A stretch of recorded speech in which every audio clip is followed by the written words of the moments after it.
નમસ્કાર વિદ્યાર્થી મિત્રો, આજે આપણે ધોરણ 12 વિષય અર્થશાસ્ત્ર ચેપ્ટર નંબર 3 નાણું અને ફુગાવામાં લેક્ચર નંબર 5ની વાત કરીશું.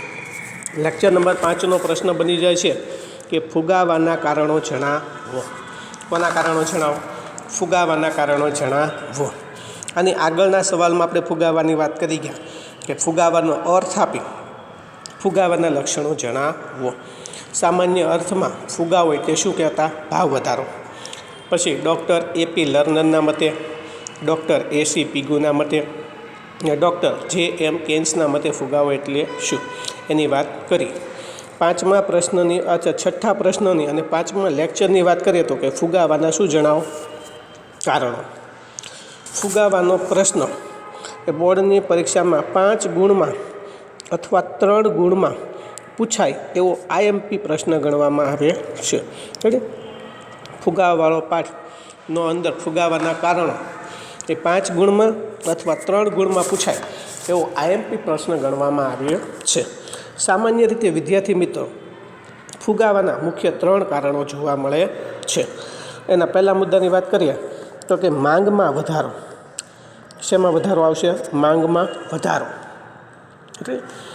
બીજા મુદ્દાની વાત કરીએ ફુગાવાના કારણોની અંદર તો કે શેમાં વધારો આવશે? ખર્ચમાં વધારો.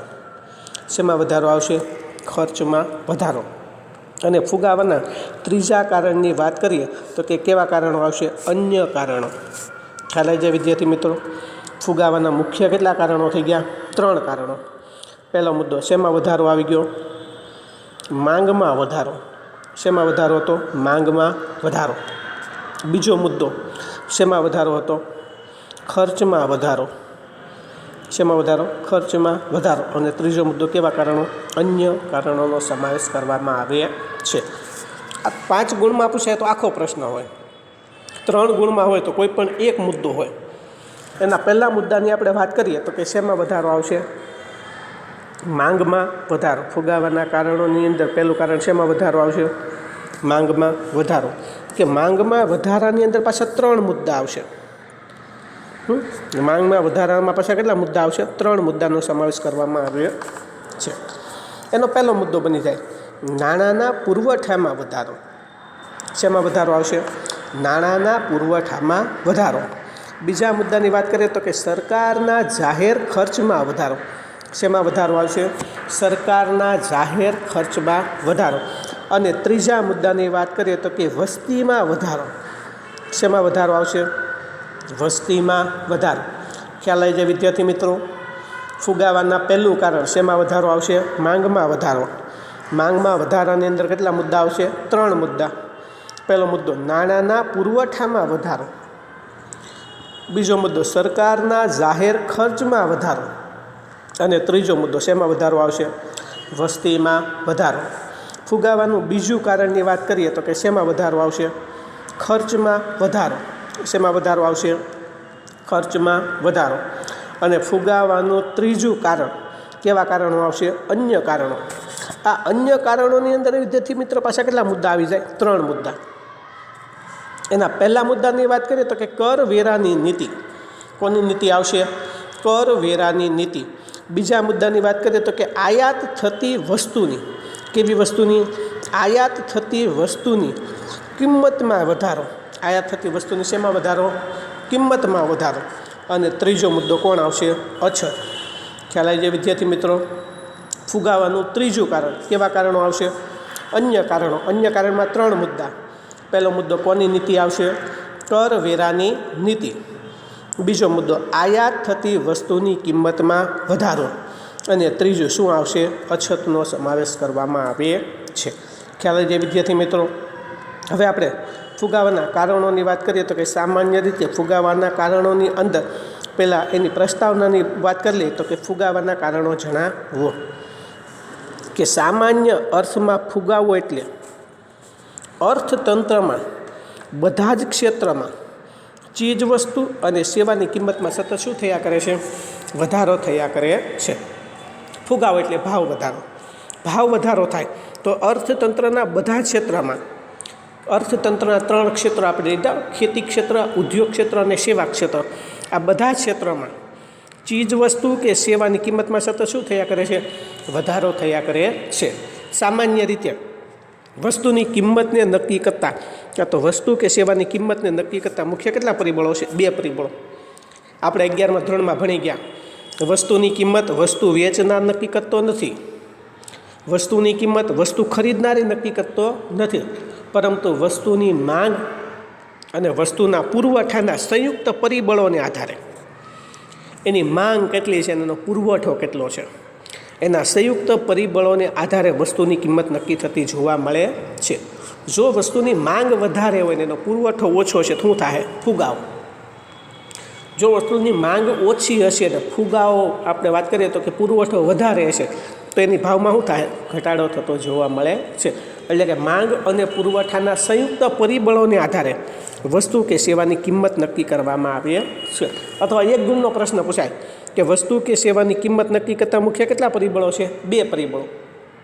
કયા કયા આવશે? માંગ અને પુરવઠો. ખ્યાલ આવી જાય છે? ફુગાવાના કારણો કોના મુજબ જોવા મળે છે? નીચે મુજબ જોવા મળે છે.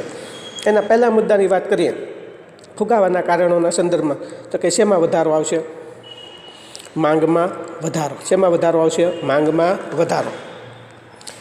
માંગમાં વધારો થવાને કારણે વસ્તુની કિંમતમાં શું થાય છે? વધારો. દિવાળીની સિઝન આવી ગઈ, ફટાકડાની માંગમાં શું થતો હોય? વધારો. તો ફટાકડાની કિંમતમાં શું થાય? વધારો. કાં તો દિવાળીની સિઝન આવી ગઈ, ગામડે જવા માટે બસની માંગમાં શું થાય? વધારો. તો ગામડે જવા માટે બસની માંગ જો વધતી હોય તો ટિકિટના ભાવમાં પણ શું થાય છે? વધારો થતો જોવા મળે છે. ખ્યાલ આવી જશે? એટલે કે જો વસ્તુની માંગ વધે તો વસ્તુના પુરવઠામાં શું થાય છે? વધારો. પરંતુ વસ્તુના પુરવઠામાં વધારો કરી શકાય તેમ ન હોય. તેમ છતાં પણ આપણે વાત કરીએ તો કે તેમાં ધીમા દરે વધારો થતો હોય તો વસ્તુની કિંમતમાં પણ વધારો થતો જોવા મળે છે. ખ્યાલ આવી જાય છે?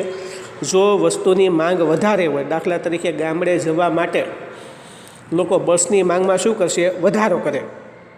પરંતુ બસ કેટલી વધારી શકીએ આપણે? સૌરાષ્ટ્ર તરફ જતી 500 બસ હોય તો દિવાળીની સિઝન આવે તો 700 બસો થઈ જાય. પુરવઠામાં વધારો થઈ શકે તેમ ન હોય, તેમ છતાં પણ ધીમા દરે વધારો થતો હોય. 500 બસની જગ્યાએ 700 બસ થઈ ગયો. કેવા દરે વધારો થાય? ધીમા દરે વધારો થતો હોય તો વસ્તુની કિંમતમાં શું થાય છે? વધારો. ટિકિટના ભાવમાં શું થાય છે? વધારો થતો જોવા મળે છે. એટલે કે અર્થતંત્રમાં માંગ વધવાને કારણે જે ફુગાવો સર્જાય આવા ફુગાવાને માંગ પ્રેરિત ફુગાવો કહેવામાં આવે છે. આવડી જાય? એક ગુણનો IMP પ્રશ્ન બની જાય. માંગ પ્રેરિત ફુગાવો એટલે શું? કોના પ્રેરિત ફુગાવો એટલે શું? માંગ પ્રેરિત ફુગાવો એટલે શું? કે પહેલાં આગળ ફુગાવાના લક્ષણોની અંદર એવો એક પ્રશ્ન છે કે દાબેલો ફુગાવો એટલે શું? સરકારે કાયદા દ્વારા ભાવને નિયંત્રણમાં રાખ્યો હોય, ભાવ નિયંત્રણમાં હોવા છતાં પણ વસ્તુની કિંમતમાં શું થતો હોય? વધારો થતો હોય. એને કેવો ફુગાવો કરતા? દાબેલા ફુગાવા તરીકે ઓળખવામાં આવે છે. અને અહીંયા માંગ પ્રેરિત ફુગાવો એટલે શું? કે વસ્તુની માંગમાં વધારો થવાને કારણે વસ્તુને જે ફુગાવો સર્જાય, માંગમાં વધારો થવાને કારણે જે ફુગાવો સર્જાય તેને કોના પ્રેરિત ફુગાવો કહે છે? માંગ પ્રેરિત ફુગાવો તરીકે ઓળખવામાં આવે છે. અને માંગમાં વધારો થવાના કારણો કોના મુજબ જોવા મળે છે? નીચે મુજબ જોવા મળે છે. માંગમાં વધારો થવાના કારણો કોના મુજબ જોવા મળે છે? નીચે મુજબ જોવા મળે છે. હવે માંગમાં વધારો થવાના કેટલા કારણો આવશે? 3 કારણોનો સમાવેશ કરવામાં આવે છે. એના પહેલાં જ મુદ્દાની વાત કરીએ તો કે નાણાંના પુરવઠામાં વધારો. શેમાં વધારો આવશે? નાણાંના પુરવઠામાં વધારો. અર્થતંત્રમાં જો નાણું જ વધી જાય, પૈસા જ વધી જાય તો લોકો વસ્તુની માંગમાં શું કરશે? વધારો. સામે એટલા પ્રમાણમાં વસ્તુનું ઉત્પાદન થતું હશે નહીં. ઉત્પાદન નહીં થાય તો કિંમતમાં શું થાય? વધારો. આવડી જાય? એટલે કે મૂડીવાદીઓ કાં તો નાણાંવાદીઓ ફુગાવાને સંપૂર્ણપણે કઈ ઘટના માને છે? નાણાકીય ઘટના માને છે. મૂડીવાદીઓ કે નાણાંવાદીઓ ફુગાવાને સંપૂર્ણપણે કઈ ઘટના માને છે? નાણાકીય ઘટના માને છે. તેમના મતે દેશમાં નાણાંના પુરવઠામાં વધારો થાય, નાણું વધી જશે તો લોકોની આવકમાં શું થાય? વધારો. આવકમાં વધારો થશે તો લોકો ચીજ વસ્તુ કે સેવાની માંગમાં શું કરશે? વધારો કરશે. પરંતુ વસ્તુનો પુરવઠો કેવો છે? સ્થિર કાં તો ધીમા દરે વધતો છે. તો વસ્તુની કિંમતમાં શું થાય છે? વધારો થતો જોવા મળે છે. ખ્યાલ આવી જાય છે? આમ વાત કરીએ તો કે અર્થતંત્રમાં વસ્તુઓ અને સેવાઓના પ્રમાણ કરતાં જેટલી વસ્તુ કે સેવા છે એની કરતાં નાણાંનું પ્રમાણ કેવું થઈ જાય? વધી જાય. તો શું સર્જાય છે? ફુગાવો સર્જાય છે. અને એક વાક્યનો પ્રશ્ન પૂછાય કે પ્રોફેસર મેચલપના મતે ખૂબ વધુ નાણું, અર્થતંત્રનું ખૂબ વધુ નાણું જ્યારે ઓછી વસ્તુને પકડવા પાછળ દોડે છે ત્યારે શું સર્જાય છે? ફુગાવો સર્જાય છે. ખ્યાલ આવી જાય છે? શેના પુરવઠામાં વધારો આવી ગયો? નાણાંના પુરવઠામાં વધારો. કે નાણાંવાદીઓ ફુગાવાને સંપૂર્ણપણે કઈ ઘટના માને છે? નાણાકીય ઘટના માને છે. તેમના મતે દેશમાં નાણાંના પુરવઠામાં વધારો થાય તો લોકોની નાણાકીય આવકમાં શું થશે? વધારો થશે. નાણાકીય આવકમાં વધારો થાય તો વસ્તુ કે સેવાની માંગમાં શું થાય છે? વધારો થાય છે. પરંતુ એનો પુરવઠો કેવો હોવાને કારણે? સ્થિર હોવાને કારણે એની કિંમતમાં વધારો થતો જોવા મળે છે. એટલે કે અર્થતંત્રમાં વસ્તુ કે સેવાના પુરવઠા કરતાં નાણાંનું પ્રમાણ વધી જાય ત્યારે શું સર્જાય છે? ફુગાવો સર્જાય છે. અને પ્રોફેસર મેચલપના મતે જ્યારે ખૂબ વધુ નાણું કેવી વસ્તુને પકડવા પાછળ દોડે છે ત્યારે ઓછી વસ્તુને પકડવા પાછળ દોડે છે ત્યારે શું સર્જાય છે? ફુગાવો સર્જાય છે. ખ્યાલ આવી જાય વિદ્યાર્થી મિત્રો? બીજા મુદ્દાની વાત કરીએ તો કે સરકારના જાહેર ખર્ચમાં વધારો. શેમાં વધારો આવશે? સરકારના જાહેર ખર્ચમાં વધારો. સરકાર અર્થતંત્રનો વિકાસ કરવા માટે જુદા જુદા ક્ષેત્રમાં ખર્ચ કરે છે કે રોકાણ કરે છે. જો સરકાર રોકાણ કરી દેશે તો અર્થતંત્રમાં નાણું કેવું થઈ જશે? વધી જશે. જો અર્થતંત્રમાં નાણું વધી જાય તો શું સર્જાય છે? ફુગાવો સર્જાતો જોવા મળે છે. ખ્યાલ આવી જશે? એટલે કે ભારત જેવા વિકાસની પ્રક્રિયામાં સામેલ દેશોમાં સરકાર આર્થિક વિકાસ માટે ઘણી આર્થિક પ્રવૃત્તિ કરતા જોવા મળે છે. એટલે કે રોજગારીની તકોનું સર્જન કરવા માટે અને આંતરમાળખાકીય સુવિધા ઊભી કરવા માટે સરકાર કેવો ખર્ચ કરે છે? જાહેર ખર્ચ કરે છે. સરકાર જાહેર ખર્ચ કરશે તો અર્થતંત્રના નાણાંના પુરવઠામાં શું થાય છે? વધારો થાય છે. અર્થતંત્રમાં નાણાંનો પુરવઠો જ વધી જાય તો લોકોની આવકમાં શું થાય છે? વધારો થાય છે. આવક વધી જાય તો માંગમાં શું થાય છે? વધારો થાય છે. અને માંગ વધશે તો ભાવ સપાટીમાં પણ શું થાય છે? વધારો થતો જોવા મળે છે. ખ્યાલ આવી જશે? અને જો સરકાર દેશમાં વસ્તુ અને સેવાના ઉત્પાદન કરતાં જેટલું ઉત્પાદન થાય એની કરતાં મોટા પ્રમાણમાં નાણાંનો પુરવઠો અર્થતંત્રમાં મૂકે, અર્થતંત્રમાં કઈ રીતે મૂકે? તો કે જાહેર ખર્ચ કરે તો ફુગાવો શું પકડે છે? વેગ પકડતો જોવા મળે છે. ખ્યાલ આવી જાય વિદ્યાર્થી મિત્રો? સરકારના કયા ખર્ચમાં વધારો? જાહેર ખર્ચમાં વધારો. કે ભારત જેવા વિકાસની પ્રક્રિયામાં સામેલ દેશોમાં, આપણો દેશ વિકાસની પ્રક્રિયામાં છે, દેશને વિકાસ કરવો હોય તો સરકાર આર્થિક વિકાસ માટે ઘણી આર્થિક પ્રક્રિયા કે આર્થિક પ્રવૃત્તિ કરતા જોવા મળે છે. એટલે રોજગારીની તકોનું સર્જન કરવા માટે દરેક લોકોને રોજગારી મળે તે માટે આપણને ખબર છે મનરેગા નામની યોજના બહાર પડે છે ને ગરીબોને રોજગારી માટે વિવિધ પ્રકારની યોજનાઓ પૂરી પાડવામાં આવે છે. એટલે કે રોજગારીની તકોનું સર્જન કરવા માટે કે આંતરમાળખાકીય સેવા ઊભી કરવા માટે. આંતરમાળખાકીય સેવા એટલે શું? વીજળી હોય, રહેઠાણ હોય, વાહન વ્યવહાર હોય, સંદેશા વ્યવહાર હોય, જે માનવી માટે ખૂબ જ અત્યંત કે જરૂરી હોય લોકોના વિકાસ માટે, આંતરમાળખાકીય સેવા ઊભી કરવા માટે સરકાર કેવો ખર્ચ કરે છે?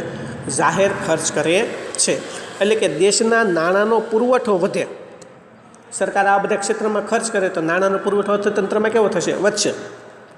સરકાર રસ્તા બનાવે તો એના માટે લોકોની આવકમાં શું થાય? વધારો. તો લોકોની આવકમાં વધારો થાય તો લોકો માંગમાં શું કરશે? વધારો. પણ માંગ વધશે તો સામે ભાવમાં પણ શું થાય છે? વધારો થતો જોવા મળે છે.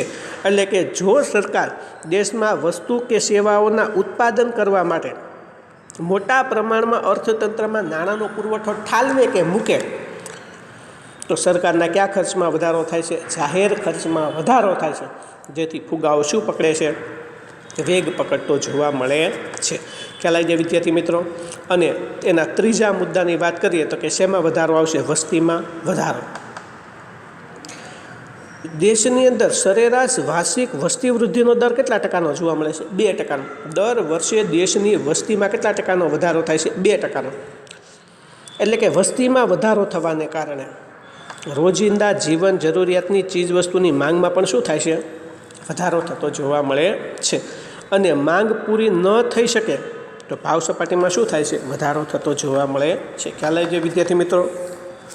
શેમાં વધારો? વસ્તીમાં વધારો. કે દેશમાં સરેરાશ કેટલા ટકાના દરે? 2%ના દરે શેમાં વધારો થાય છે? વસ્તીમાં વધારો થતો જોવા મળે છે. હવે જેટલા પ્રમાણમાં વસ્તી વધે છે એટલા પ્રમાણમાં વસ્તુના ઉત્પાદનમાં શું ન થાય? વધારો ન થાય. તો ભાવ સપાટીમાં શું થાય છે? વધારો થાય છે, જેને કારણે ફુગાવામાં વધારો થતો જોવા મળે છે. જો વસ્તી સ્થિર હોય, વસ્તી એટલી ને એટલી છે, પરંતુ લોકોની શું વધી જાય? આવક વધી જાય. આવક વધી જાય તો માંગમાં શું થાય છે? વધારો થાય છે. માંગ વધી જાય તો એટલા પ્રમાણમાં ઉત્પાદન ન થાય તો પણ ફુગાવામાં શું થતો જોવા મળે છે? વધારો થતો જોવા મળે છે. ખ્યાલ આવી જાય છે વિદ્યાર્થી મિત્રો? નમસ્કાર.